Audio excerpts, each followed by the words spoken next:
Well, I thank you for sharing your time with me today, and I just had a conversation with someone who vouched for you as the greatest bass player in the world. Mr. Herb Ellis said that about God. you. The oldest bass player. The oldest now bass that Milt player. Hinton has retired, Okay, I'm the oldest. you're the oldest, Yeah. but it's documented on record that you're still playing great, and I want to congratulate you on your long career. Yeah. I wanted to ask you just a bit about this particular thing that you had done fairly recently. Oh, that's the super bass. Yeah. Since I wasn't at this gig, was there 3 guys actually playing on this tune? Or was that just... Yeah, there's 3 guys, Yeah. sure.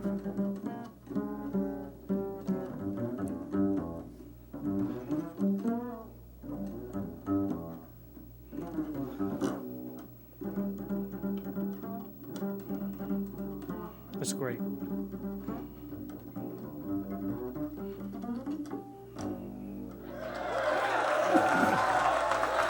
Nicely done. I was looking at an old record from around the, I think, mid-'60s with you and Cannonball, Oh, yeah. and another couple things with Milt Jackson. And in it you had said something about selling newspapers as a young boy and hearing music from the church, and it made an impression on you. Can you tell me about how that felt back at that time? Well, I grew up in a house where everybody went to church on Sunday. My mother cleaned house every Sunday morning. Mm-hmm. If you came in at 8:10, at 8:30 you left for church. Drunk, sober, or whatever, you left. So, and it was a sort of highfalutin for those days, black church, and when the music started getting a little bit good, if the people started moving a little bit, they would say, "Oh, no, we don't want to sound like those heathens," you know. Oh. And they would keep everything sort of imitating the white churches, you know. Mm-hmm. So when I'd be selling the newspapers, and I'd go by these there'd be a little store that closed up, and they got soap or something on the window so you can't see through. And there would be maybe 20, 25 people in there, and there'd be a piano and a couple of tambourines, and they would be stomping. I mean, I could not leave. I would stand out there in the snow and listen. I mean, the time and the feeling, you know. I mean, you can't buy this, you know. I mean, anybody that wants to play jazz music should experience that, you know, because this is the essence. I mean, all music has feeling to it, but I want to talk about jazz because it has something special, you know. And it makes you feel good, and it makes you move, and it does a lot of things to you. And this is what the race was about. This is our contribution. This was it, you know. It was something magnificent. And I didn't get that in our church, you know. So you didn't mind selling newspapers in front of those churches then? Oh, no, I wasn't selling them in front of the churches. No, I had a fixed route. In other words, I had customers. Right. I mean, you know, I delivered papers to people, but these churches were on my route. You know, there were a couple of them, and there were a couple of beer gardens where I would stand out and listen to Jimmy Bland play with Duke Ellington's orchestra through the glass also, you know. That feeling of the church is not all that much removed from rhythm and blues, is it? No. It's not that much removed from any jazz, you know. Because some of it was fast, you know, and but it was just the groove that they had. You know, that You were 19 when you went first to New York City. About, was it in 1945? Yeah, I was 18, yeah, You were going 18. on 19, yeah. Can you tell me about your first day there in New York City? Oh, the story. If I have told, I'd like to have $1 for every time I Yeah. have to tell this story because I could go on a vacation for a long time. Really? Yeah.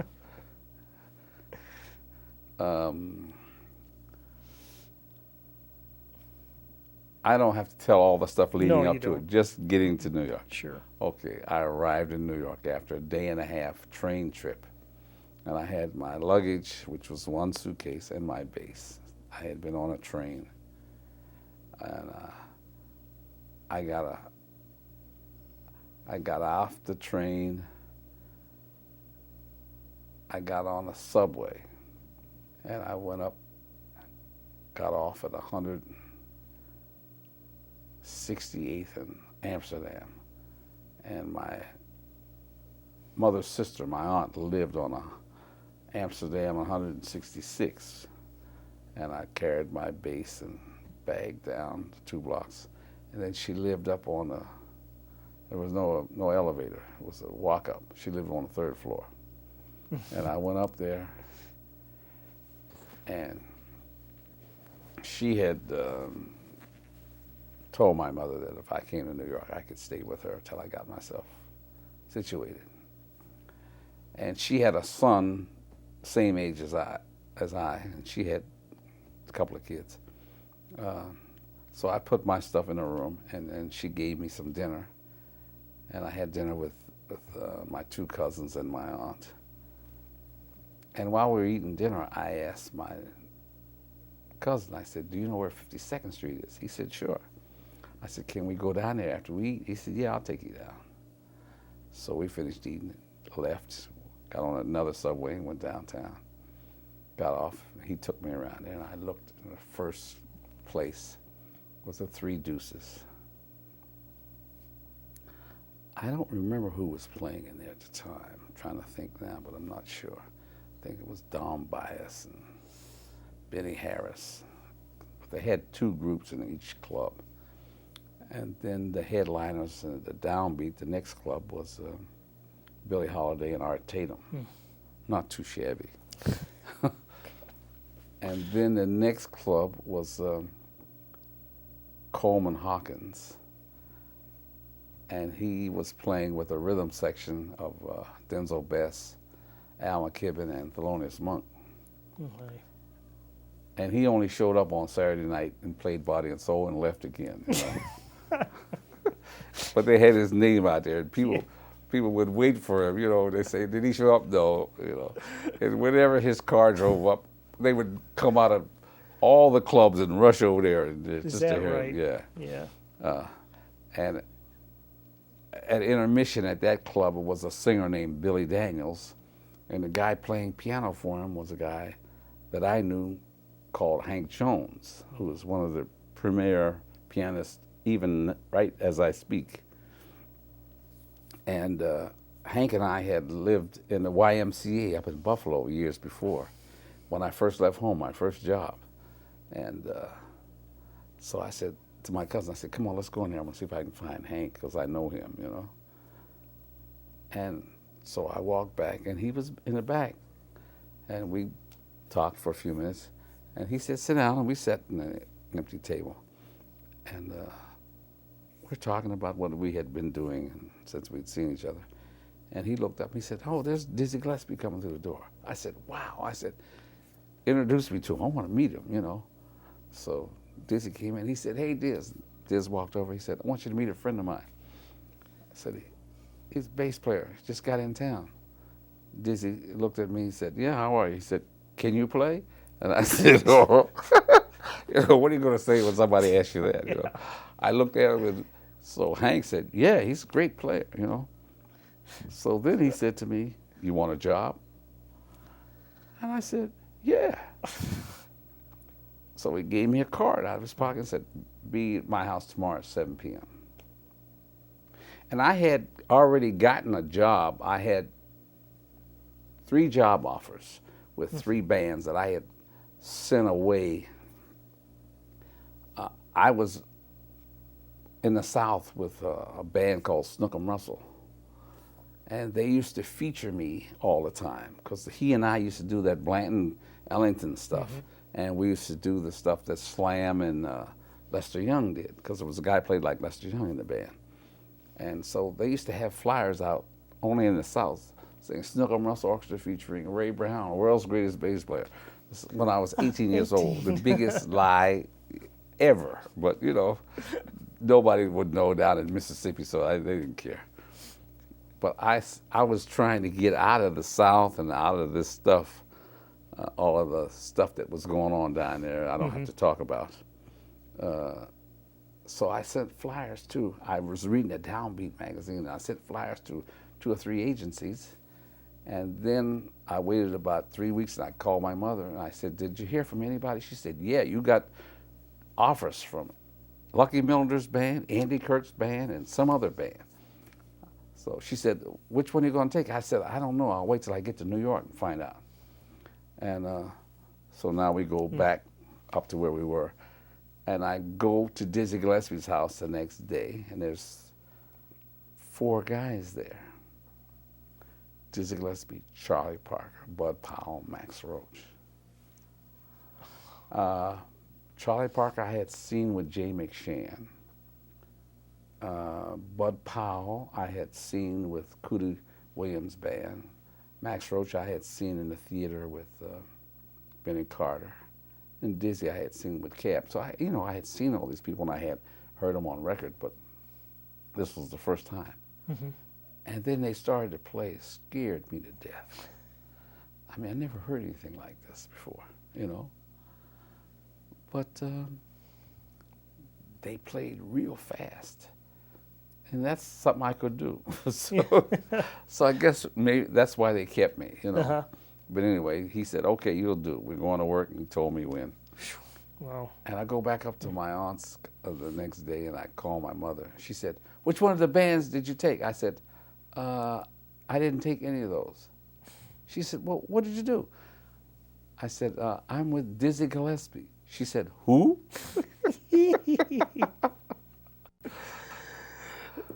Now, really, those guys weren't all that much older than you, were they? Mid-20s, perhaps? But they were older than me in experience, though. That's what counts, not how old you are. They had experience, you know.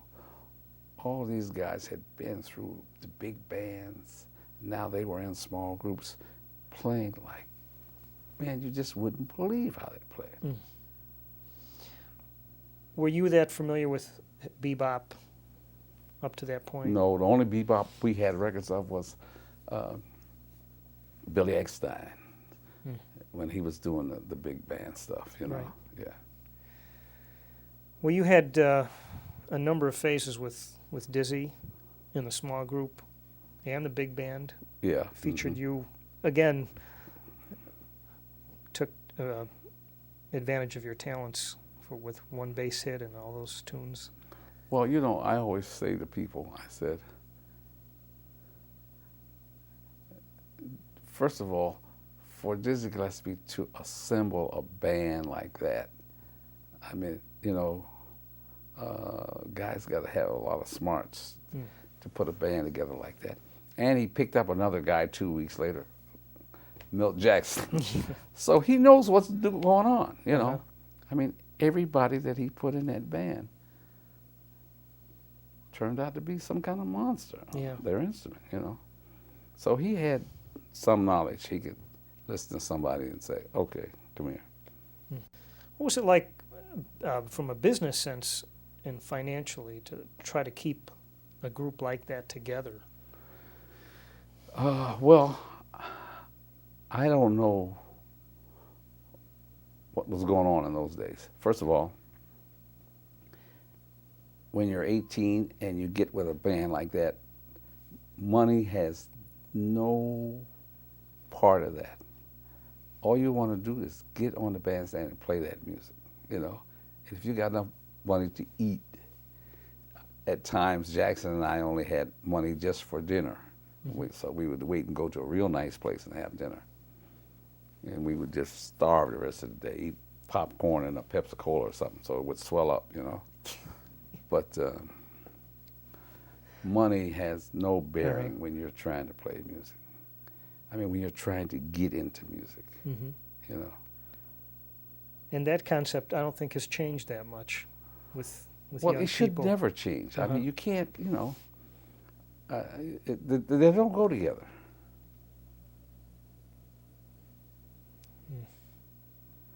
Although I think young people now are a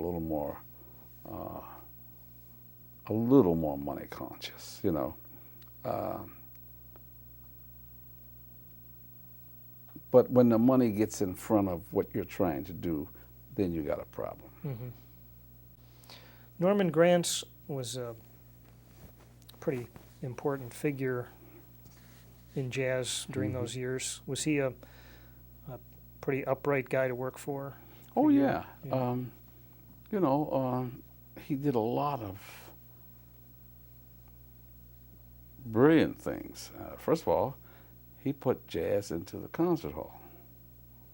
Took it out of the dance hall and put it in the concert hall. Took it out of the nightclub, put it in the concert hall. He gave people the very best musicians. I mean, you know, he got the top people. He always had top people playing for him. And he paid top salaries. I mean, you know, and he was a tough guy. I remember we would finish a tour, and it would be, we'd go in the studio, and it would be Coleman Hawkins, Lester Young, Ben Webster, Flip Phillips, Illinois Jacket, Johnny Hodges, Charlie Parker, Dizzy, and Roy, and maybe Charlie Shavers, and Oscar Peterson, and Barney Kessel or Herb Ellis, and myself, and Buddy Rich or Louis Bellson, you know. And he'd say, what are you guys going to play? And we'd figure out. He'd say, okay, one take. He says, you guys are the best musicians in the world. I'm paying you the best money. One take. Play what you want to hear. Now, if you tell that to some young musicians now, like, I tell guys that when I do clinics, so they fall on the ground, you know. I mean, you know, you read about this rock group just finished their album after a year and 4 months, you know. I say, oh, man. He had $500,000. Ooh, I'd like to have had a shot at something like that. I mean, you could make a note every day, you know. Yeah. But things change. Make a note every day. Yeah. That's good. Yeah. Or a bar. Anyway. Plus, you had, at those times, you was a time restriction on how long a tune could be also, wasn't there? No, it was the LP era. Okay. Yeah. Yeah. So we had some things that ran 10, 15 minutes. Yeah. Well, all those guys playing had to run 10, 12 minutes anyway. Everybody's got to get their choruses in. And, and there's the bass player. You guys never get to stop. Somebody finally figured that out, I huh? always felt sorry for the bass player, you know. Everybody does their choruses, and then you finally get to play one. I don't want any. The stint with Oscar, at that time in your career, musically, was that as about a high peak as you'd been to? I'm not sure I asked that question very well, but he must have challenged you, and you challenged him and Herb and back and forth. Yeah, it was a good era for all of us because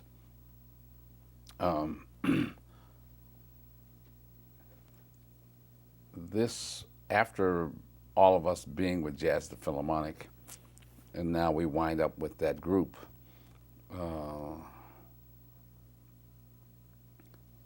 there's a lot of stuff that you have accrued over those years of playing with all those giants. And now all of this stuff can come out. It comes out in various forms. The music was quite arranged in a lot Yes. of places. Matter of fact, I think that's part of. Well, people ask me, you know, they said, "How come you have such an arranged group? I mean, everything is laid out and picture perfect, you know." I said, probably because I jammed for 25 years every night, you know, and you know, you get tired of that too. Mm-hmm. I think it's refreshing especially these days, to hear a group that's played together and rehearsed together. I mean, jamming is fine too, but Yeah, sometimes it is. Okay. sometimes it's nice. I love the arrangement part of jazz too. Oh yeah, You know. because you know, you got to remember the arrangement part of jazz is only in certain spots. There's a lot of freedom for guys to blow. Everybody got a lot of free space there, you know. I mean, if you hear somebody play the same tune 5 nights in a row, the blowing's going to be different. The parts are the same, but the blowing's different. Yeah. You know, so, and you know, if you get a jam session like one of these jam sessions here, if you got the same group to play together for 3 weeks, 5 or 6 nights a week, they would start sounding like a band too. Mm-hmm. You know, it would just happen like that. Yeah. You guys seem to have no lack of sense of humor in the Oscar Peterson trio. Is that a fair statement? Well, I mean, you know, when we were young, we did a lot of crazy things. Yeah. I think everybody does. Right. There's nobody has a corner on that. I mean, Uh-huh. if we all go back to when we were young, we Yeah. carried on. You know. I suppose you've read some of the anecdotes in the Bill Crow book. Yeah. Yeah. Are they fairly true? Some of them are pretty close. Yeah. Yeah. There was one about something about Bill Harris, who purposely knocked over something when Oscar was trying to sing or something like that. Yeah, but that was the backlash of something that happened before. Oh. We were in Japan, and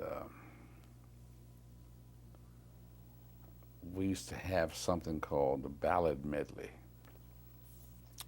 The ballad medley was everybody playing one chorus of whatever ballad he chose to play. So what they did is they would black out the stage, put a spotlight just in the front at the microphone. First guy would walk out, he would walk past Oscar and he'd say, "I got it bad, B flat," and then he'd walk over. As he's walking to the mic, Oscar would play 4 or 8 bar introduction. He played one chorus. And as he's walking off to applause, the next guy walked by and Oscar would say, so on, so on, so on, so on, so on. You know, and that's the ballad medley. Okay. Now, all of these tricks and stuff are still going on. I used to lay my bass on the stage because we have a break, an intermission, and then we would start the second half with Ella Fitzgerald. So they would call Buddy Rich, Herb Ellis, Ray Brown, Oscar Peterson, and they'd say, and Ella Fitzgerald. And she would come out. We would play as she's coming out. Mm-hmm. Well, this night in Japan, Oscar Peterson and Norman Granz got together and they went over and they turned all my strings down. See. Then, when it's time to start, Norman Granz said, "Now, ladies and gentlemen, for the second set, Buddy Rich on drums," he goes out. Herb Ellis on guitar, Oscar Peterson on piano, Ray Brown on bass, and Ella Fitzgerald. Now, so we practically came out at the same time. So these guys are starting when I got to my bass. And I pick it up, and she's out there, and I go, and the strings are like limp. Thwack. And she's trying to sing, and I'm back there going, dur dur dur dur dur dur dur dur dur dur dur dur. And she's looking like, what?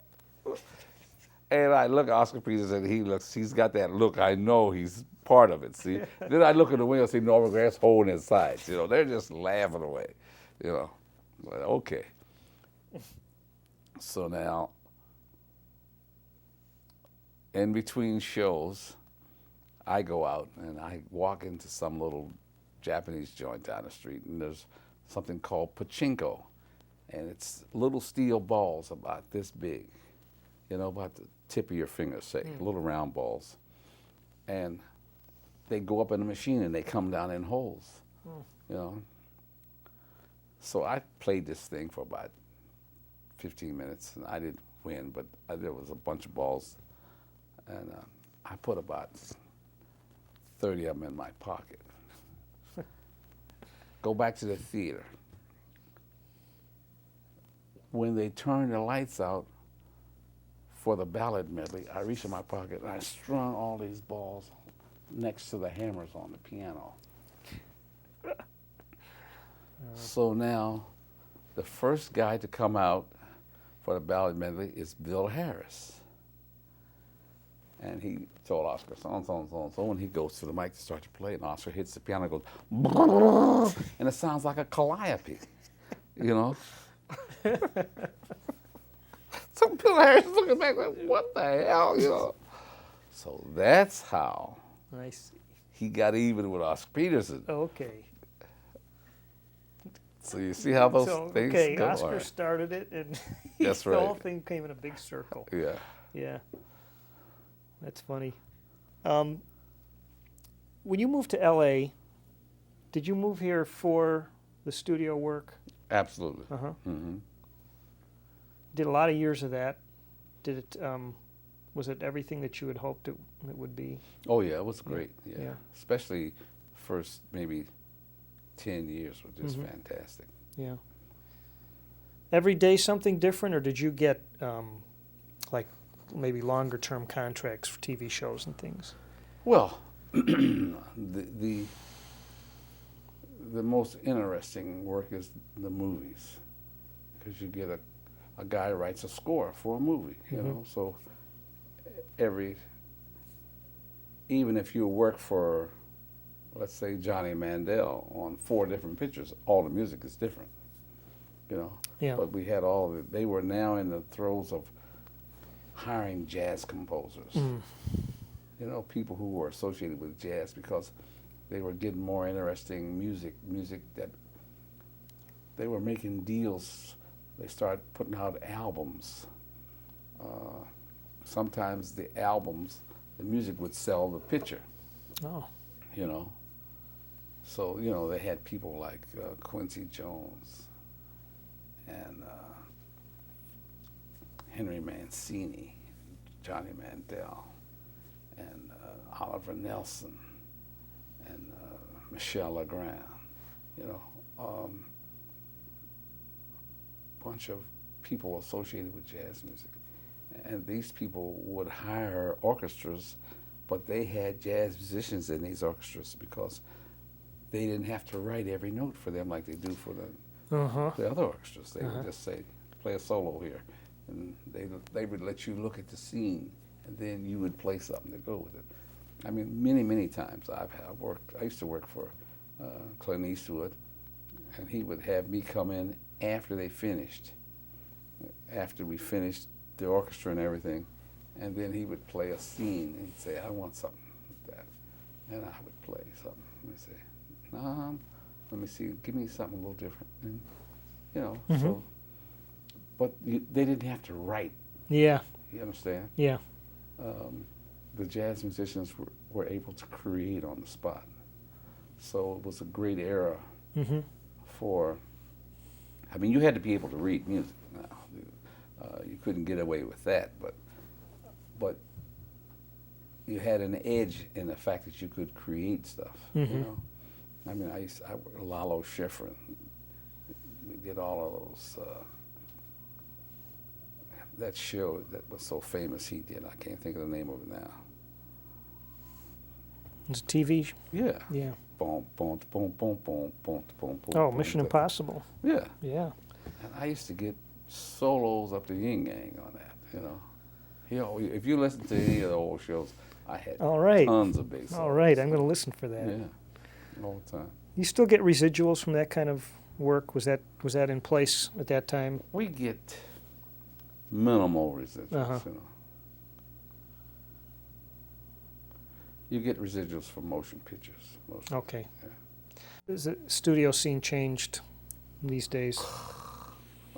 You don't want to know. Mm. Huh. They're using machines now. Yeah.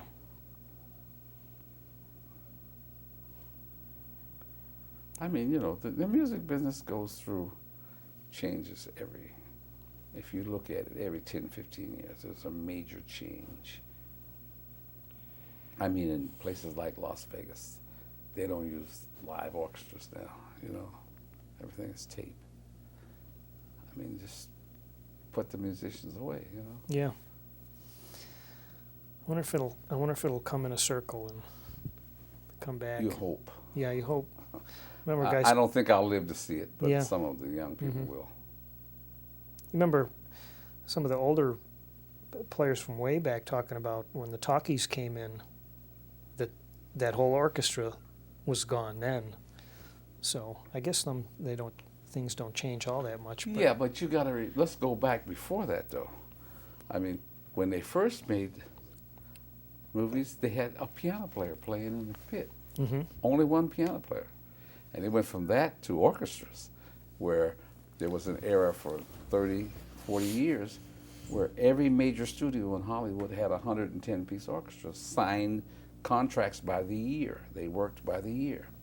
And they did all of the music for all of the pictures.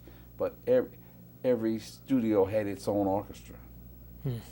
And when I came to Hollywood, they had maybe one orchestra left. And it was about to go out because now the independents, in other words, a Mancini or a Quincy Jones says, I don't want that orchestra, you know. So I'll use some of them, but I don't want. I got something else. Got my own guys, you know. Yeah, because I mean, Quincy Jones did the unthinkable. He was the first guy to do this. He did a whole movie with no score, but he had all of his people in there. Yeah. And it was successful. Hmm. Yeah, you better have the right personnel if you're going to try to pull that off. Well, but it's an ingredient. Uh-huh. You got to have the right guy up front too. Yeah. I mean, Yeah. you know, there's a lot of things that go into that. Uh-huh. Actually, you got into some managing at that time too? Oh, yeah. Are we going to go into No, that? no. We could go by that. But whew, that's a tough business too, isn't it? It's all tough. Yeah.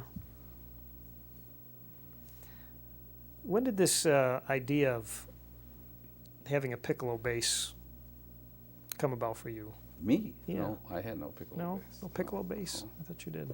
The only guy I know played piccolo bass is Ron Carter. My mistake. Yeah, that's okay. Yeah. I had a cello that I messed around Oh, with, that but must not have a what I piccolo. was thinking Yeah, of. I Yeah. think so. Right. Yeah. Yeah. That was just a lot of fun. We used to Right. jam all day. We'd be in a theater and we'd play a show, and then 5 bass players would come over, and we would just go upstairs and jam until time for the next show. Uh-huh. You know. Out of the unbelievable list of people that you've played with or that have played with you, is there anybody you felt like you missed along the way? I missed. Yeah, that you could have maybe enjoyed doing an album with? There are a couple of people I didn't record with, but I Uh-huh. played with them. Mhm. I never recorded with Miles, and I Yeah. never recorded with Dexter Gordon. I never recorded with Earl Garner. I grew up with him. Mm-hmm. But I mean, I played with him many times. Yeah. Played with Miles. He played in Dizzy's big band. Played with Dexter, but I didn't record. Right. There's maybe a half a dozen people that I never recorded with, but Mhm. just about everybody I played with somewhere. Yeah. Yeah. Yeah.